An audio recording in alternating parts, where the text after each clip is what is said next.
ખરેખર તમે આ સભાના લાયક જ નથી. હકીકત છે. શું પડી છે આ લોકોને કે તમારી દીકરીઓ બચાવવા માટે તમારું સ્મશાન બજારમાં ના ખોરવાઈ જાય એના માટે આ મહેનત કરે છે ને આપણે અહીંયાથી એક આંગળી પકડીને દીકરીને નથી લાવી શકતા. કોઈ ફરક નહીં પડે, મારે કોઈને આમાંથી વેવાઈ નથી કરવાના. એ ના ફરક પડે તો મને કોઈ વાંધો નથી, પણ કડવો જ છું ને હકીકત છે. અને આનો જ લાભ આ વિધર્મીઓ ગણીએ કે અસામાજિક તત્વો ગણીએ કે લુખોએ ઉઠાવે છે. મારી નજર સામે દીકરીઓ અહીંયાથી એક્ટિવા લઈને જાય છે. કદાચ અહીંયા બેઠેલા લોકોને આટલી વાત સમજાય છે, અહીંથી થોડી દૂર પણ આ વાત જાય છે અને એમને સમજાય છે કે મારા દીકરીઓ માટે વાત કરવા આવે છે. મારે દીકરો નથી, મારે દીકરો છે, દીકરી નથી. પણ મેં આનું મથાળું આપ્યું છે કે દરેક દીકરી મારી દીકરી સમજી અને આ અભિયાનમાં જોડાયો છું. ઘરના તાળાની ચાવી લોક મારીને આવું છું. મારું ઘર છેલ્લે વગડામાં છે. છેલ્લે વાઈફનો ફોન આવજો કે 12 વાગે પહેલા આવજો, બીક લાગે છે. પણ હું એમ કહું છું કે મારો સમાજ જે દીકરી ભાગી જાય એના સમાજના ડર છે ને એ પહેલે મારે દૂર કરવા માટે મારે રાત્રે 1 વાગશે પણ વાગશે તો તું સૂઈ જજે. હું કોના માટે આવું છું? આ બધા કોના માટે આવીશ? શું તમારી નૈતિક જવાબદારી નથી?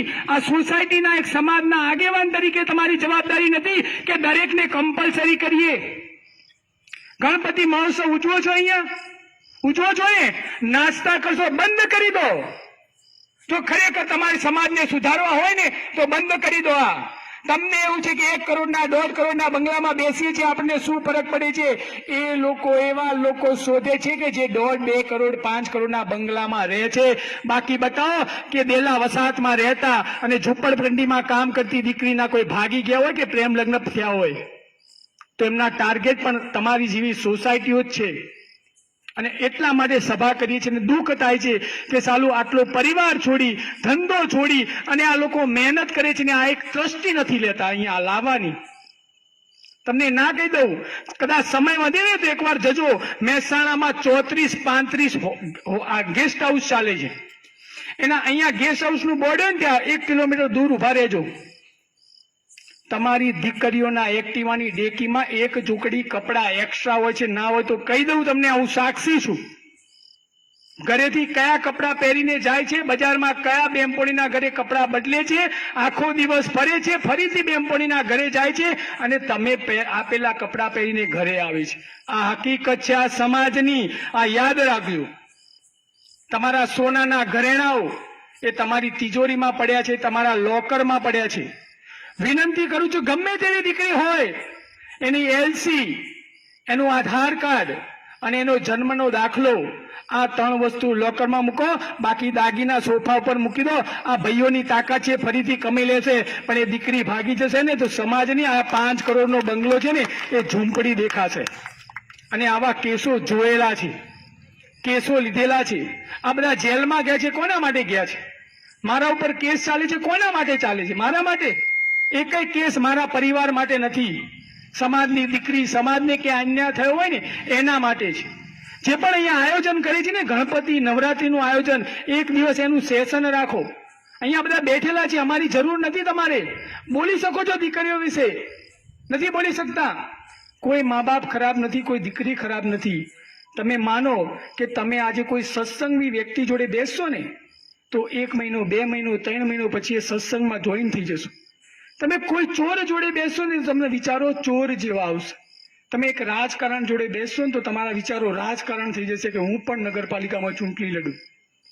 અને તમારી દીકરી કોની જોડે બેસે છે? આમાંથી કેટલા મા બાપ એમ માને છે કે મારી દીકરીના મોબાઈલનો પાસવર્ડ મને ખબર છે?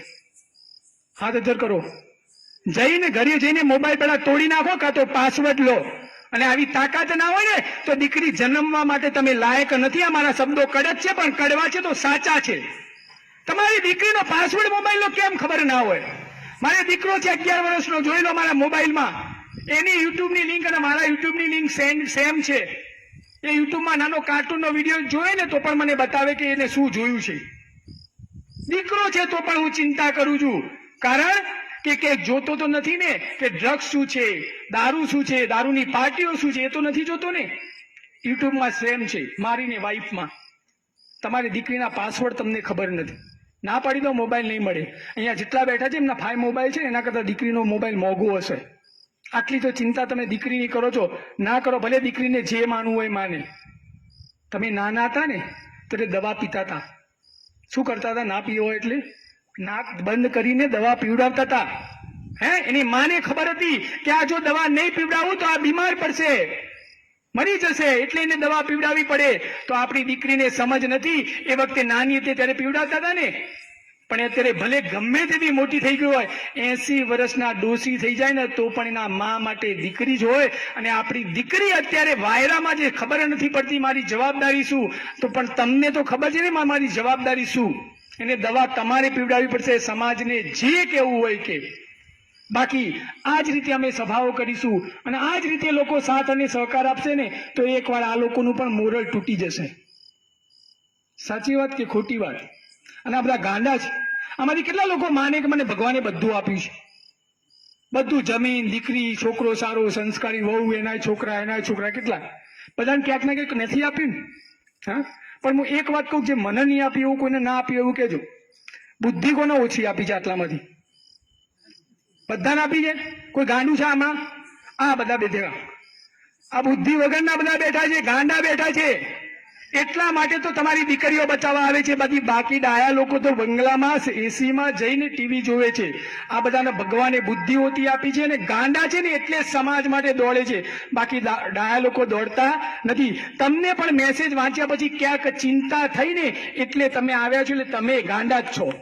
બાકી ડાયા લોકો આવતા નથી. તો દરેક બહેનોની વિનંતી છે, આપણે પણ એક ગ્રુપ બનાવીએ.